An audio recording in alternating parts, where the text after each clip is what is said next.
Welcome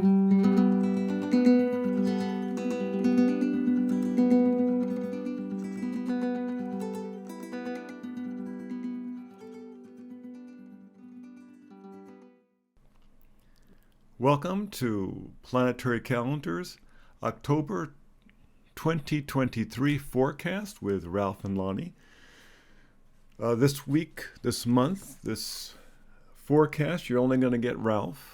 Sorry about that, but we've been having some stuff going on here at home in the office, and all I can say is that realize that Jupiter and Uranus being so close together in Taurus, when it's affecting one of ours midheavens and the other one's IC, basically think construction.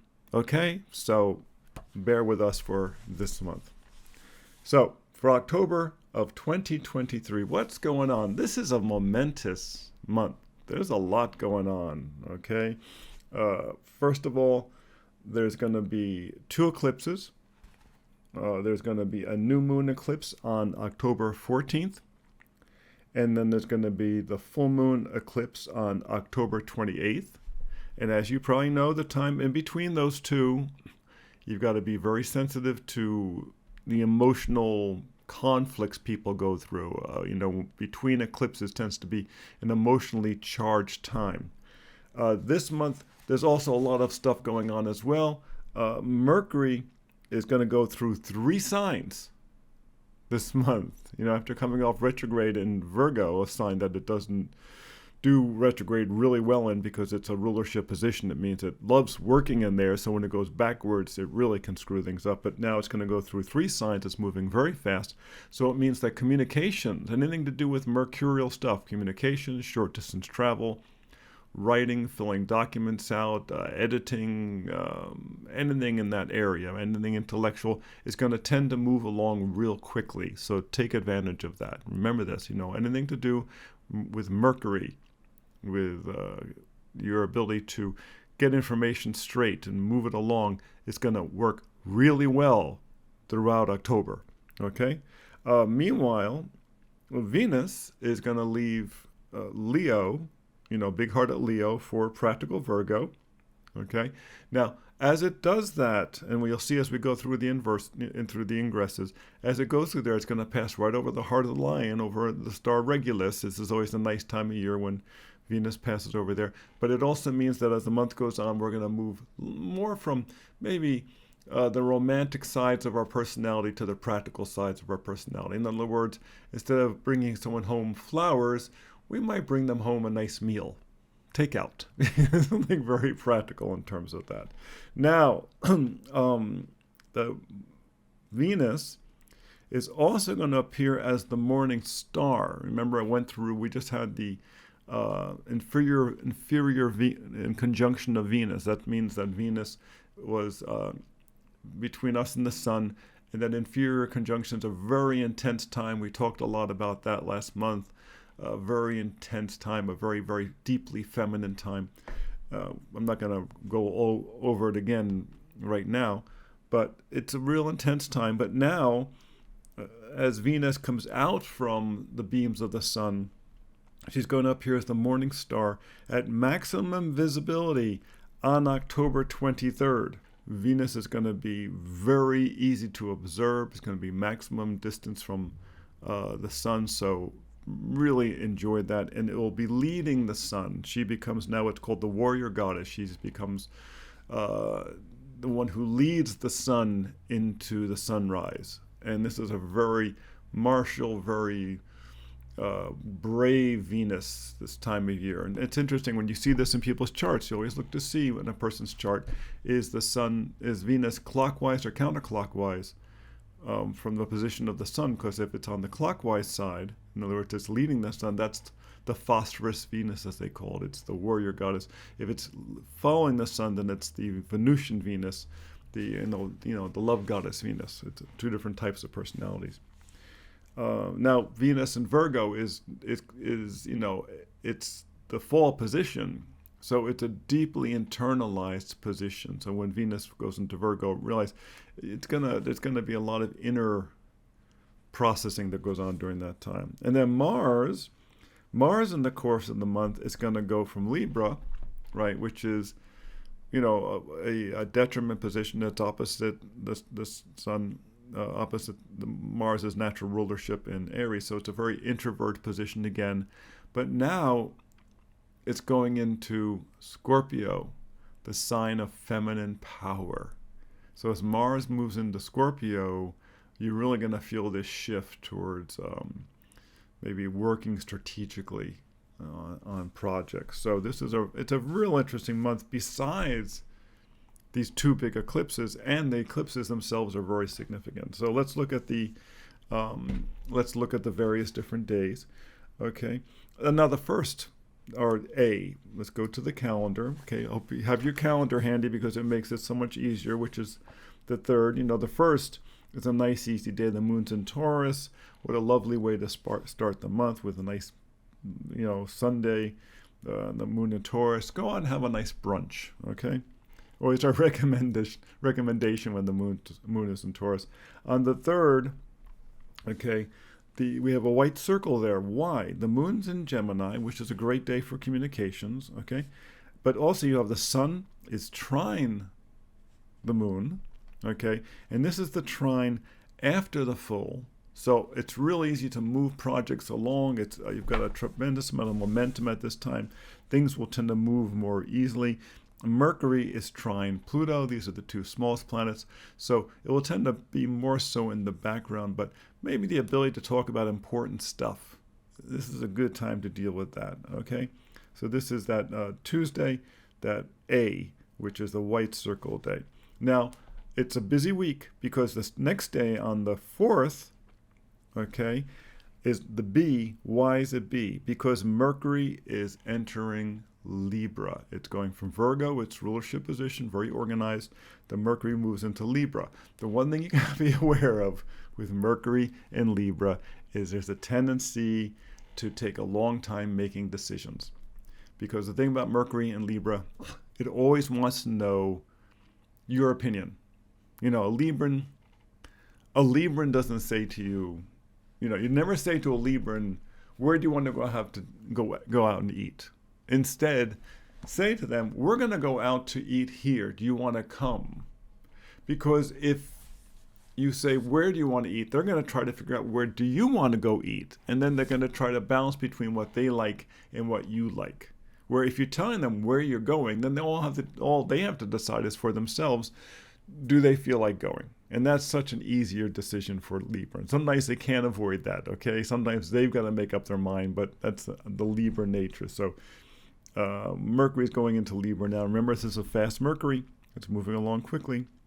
Now, the rest of the week is relatively quiet, though. Be aware that on the Sunday, if you're a star watcher, okay, go out there and watch the sky because the Draconid meteors will be overhead on the 7th of October, okay? Then, on the Sunday, the 8th, we have another letter, C. Why? Because Venus is entering Virgo at 6:10 p.m., okay?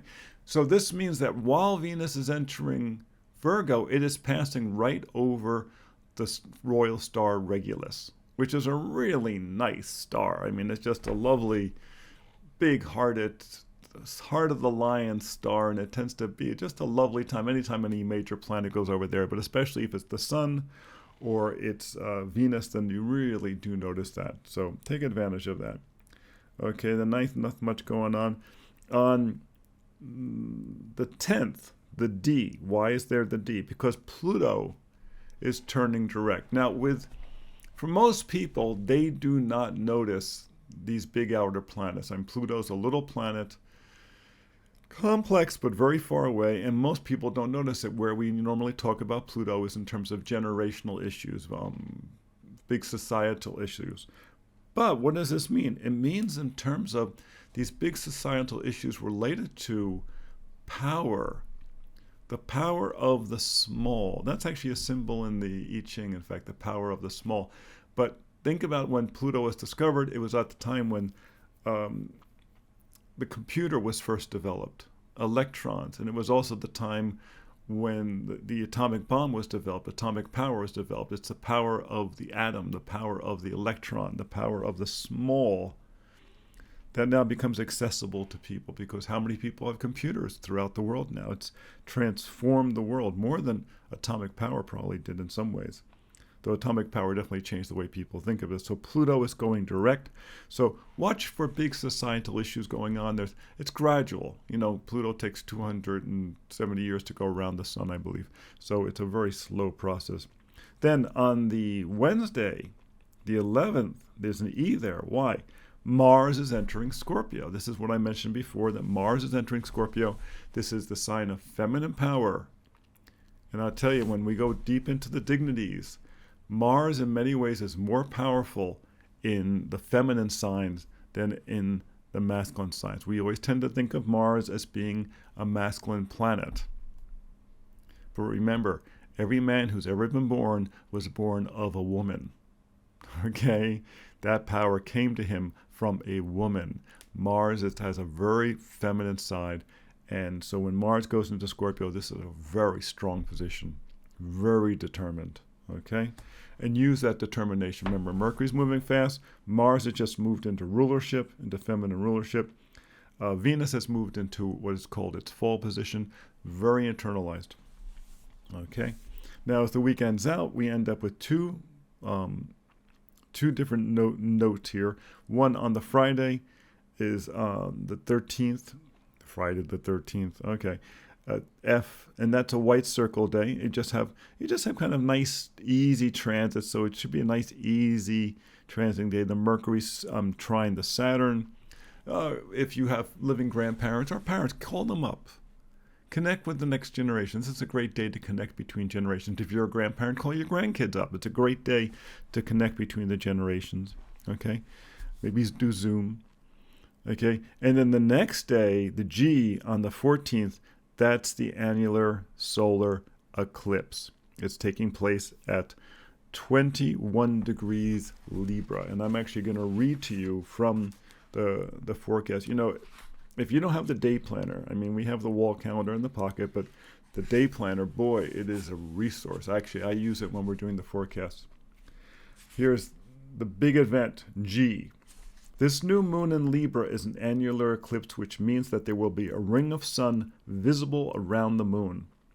It is being called the Great American Eclipse because its path begins off the coast of Washington State, sweeping down through the west, across Texas, into the Gulf of Mexico, which is the midpoint, then curving south through Central America, Colombia, and east through Brazil, reaching the Atlantic at the easternmost point of South America.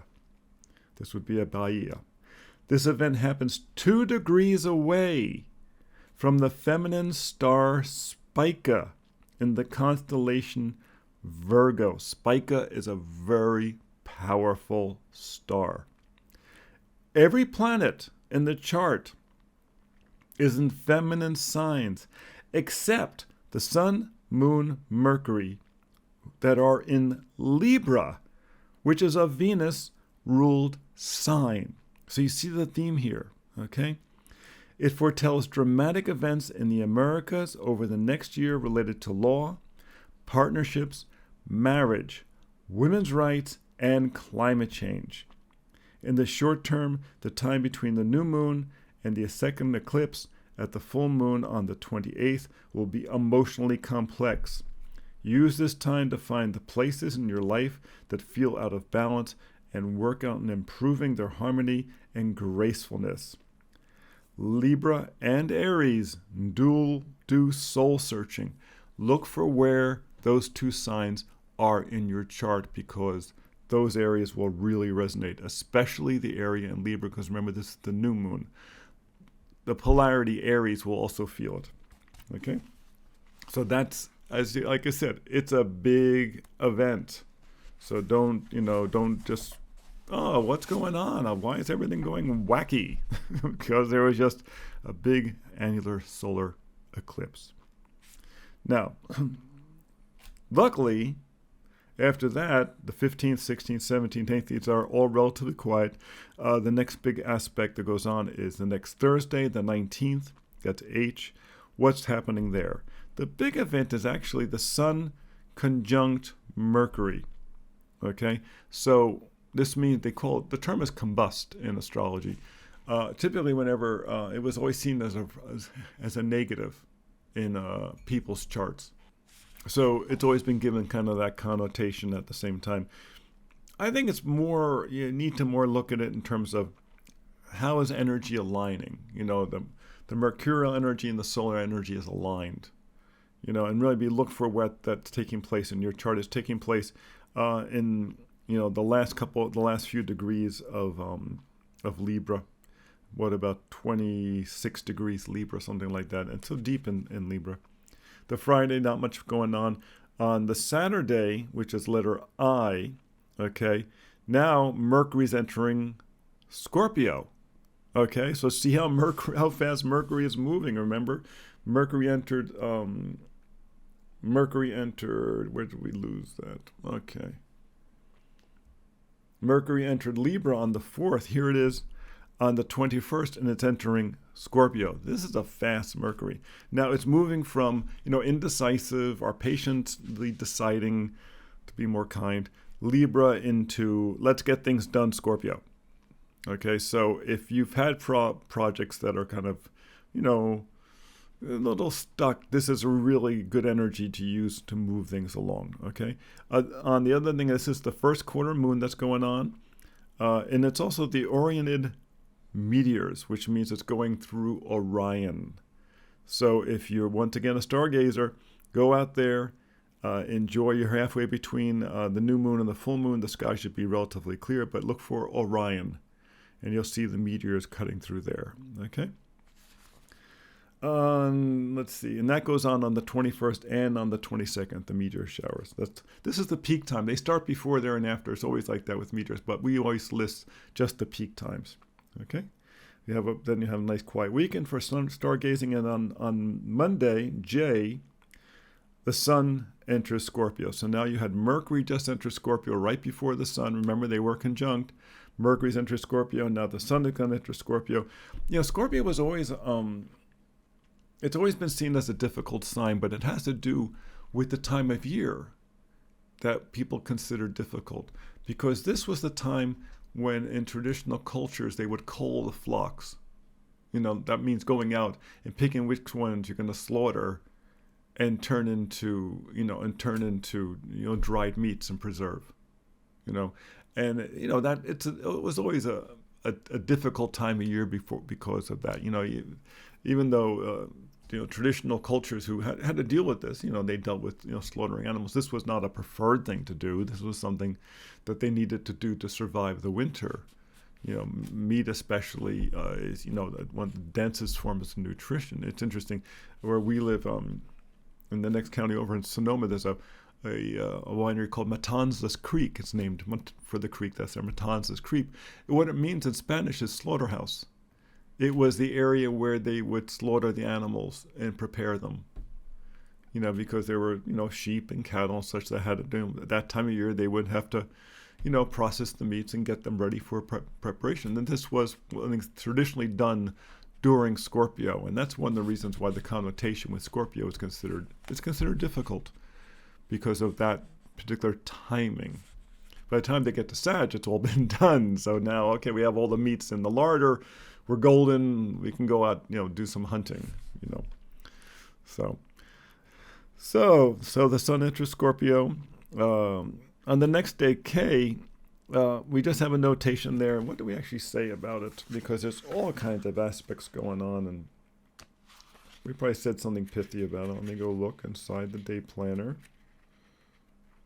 Okay, which of course you have all the same stuff in the calendar. The difference is that you get the charts in the day planner. Okay, there are so many lunar and planetary aspects today that it may get chaotic with too many distractions. Okay, and then the next thing that comes up is the L, and that's on the 28th, and that is going to be the full moon partial eclipse. And this is taking place in early Taurus, Scorpio. Okay, It's taking place at 5 degrees Taurus. This is a full moon, so Taurus, Scorpio. So look where this is taking place in your chart, where Taurus and Scorpio are, especially that early part. And this is this part of Taurus is an especially feisty part. The stars that are in this part of the sky actually relate real strongly to the horns of the ram, because the procession now, it's the stars of Aries there, and it's the horns of the ram. And they always say people born in this early part of Taurus tend to be very bossy due to that influence. So kind of be aware of that. And of course, the early part of Scorpio is not a lightweight, but it's not actually till you get to about a little later in Scorpio that you really feel it. It's funny that one of the feistiest parts of what you'd call Scorpio is actually 9 degrees Sagittarius, because that's actually the heart of the Scorpion. Because once again, precession has put the stars of Scorpio behind, sidereal or tropical. It's put sidereal Scorpio behind tropical, behind the point for tropical Sagittarius. Yes, I'm getting very astro geeky here. Pardon me. Can't help myself sometimes. So now on this particular eclipse, be aware. Remember, at least the emotional stuff is going to calm down, which is the nice thing. But this particular transit can promote anger and rage. So be careful and shield yourself. With 3 major oppositions going on, there will be heightened sense of polarity. Patience, this will pass. The fixed signs should take it slow. Who are the fixed signs? The fixed signs are Taurus, its opposition Scorpio, Leo, and its opposition Aquarius. So those 4 signs, if you have those prominent in your chart, either the sun or the moon or even the rising, take it slow. This will tend to be an intense eclipse, especially taking place as the second in the sequence, when the first one cut right through our neighborhood and here in the Americas. Now, if you live in other places on the planet, maybe not so much. But like I said, especially watch out for where it's going on. But remember, you got Mars is opposite Jupiter on the same day, okay? And Mercury is opposite Jupiter. Okay, so we obviously have a Mars-Mercury conjunction kind of going on here. So these two are in the course of the day. These 2 small planets are both going to be opposing Jupiter on the same day as the sun is opposing the moon in the eclipse. It's going to be a very rattle the windows kind of day. Okay, I don't know what's going to be going on politically, but in the days right around this, I would expect a certain amount of chaos or blow-ups or something going on, because it's going to be a little bit of the immovable, the irresistible force dealing with the immovable object a little bit. There's going to be a lot of stubbornness facing a lot of determination on one side and the other. The stubbornness, of course, is the Taurus. The determination is the Scorpio. And they're going to be facing off to each other at the same time that Mercury, communications, the news people, the secretaries, and Mars, the soldiers, are all going to be opposing Jupiter, which is the big guy who can make everything bigger and can make it worse or make it better, depending upon which way he wants to go. But because it's the eclipse, you have a lot of energy going through the environment at that time. Just a lot of energy. More than likely, this is going to project out in the world, hopefully more than in people's lives. But you never know, to tell you the truth. And then the next aspect that goes on, we go into that early part of the week. That eclipse on the 28th takes place on a Saturday. So that's a good thing, at least. It means you're not going to be dealing with too much, it won't be dealing with this at work. The day before, you could probably feel it. And then on the 31st, Halloween, we have, what do we say about Halloween? Up with Venus, trine Uranus, design meets innovation. It's a perfect time to say, boo, happy Halloween. So, as you can see, it's a very, very intense, very intense month. this idea that I've said, and that's this idea of it being a great American eclipse, those are usually given to when an eclipse path is right over the United States, and this is happening this time. The last time this happened, okay, was in the years before 2016, before that election, which of course was, produced catastrophic results, which also was right before, that then led up to COVID and led up to, the mishandling and all the, 1 million people dying. I mean, and this really was felt. Now, this will be felt all the way down through Central America, into South America, all the way into Brazil. So it's going to be felt in a very wide area. But the idea is that the fact that it's so focused on the United States, it means we're coming into another series of very dramatic events that, like I said, from the forecast, what's it going to be dealing with? Dramatic events in America over the next year related to law. This is all Libra stuff. Law, partnerships. Libra's about partnerships. Marriage, women's rights. Remember, Venus. Libra is Libra is the Venus ruled sign. Marriage, women's rights. Do you think women's rights are going to be a big issue? Right. That may decide the next election. And climate change.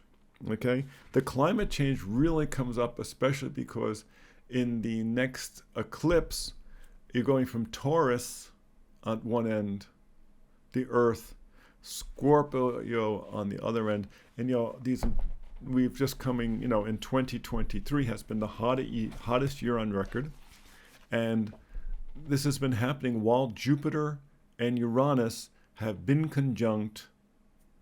Jupiter makes everything bigger. Uranus makes everything more exciting and transformative. In Taurus, the sign of the Earth. And we forecasted way, way out that this was going to be the time when a lot of climate issues really came to a head. And we've had massive floods worldwide, and people have, suffered from it horribly. Suffered from it. It's been, this is costing fortunes. This is costing absolute fortunes. And the countries are trying to keep up with this to, build levees and protect their most precious cities, which are mostly on ports alongside the water. And in this most recent storm that came up, they warned people in New York City, if they lived in the basement, to get out. In New York City, this great cathedral, this fortress, but it sits on an island, Manhattan Island, surrounded by water, and water is pretty irresistible. So this is going to be a big eclipse, and like I said, it's going to reverberate over the next year or so. This is not a lightweight one. So that's pretty much the forecast. It's going to be an exciting month with big ramifications. Please come see us at Planetary Calendar Astrology on YouTube. Hopefully next month we'll be back in the studio with the camera rolling. And you come visit us at planetarycalendar.com to find your 2024 calendar, because you are going to want to know what's going on. Be well.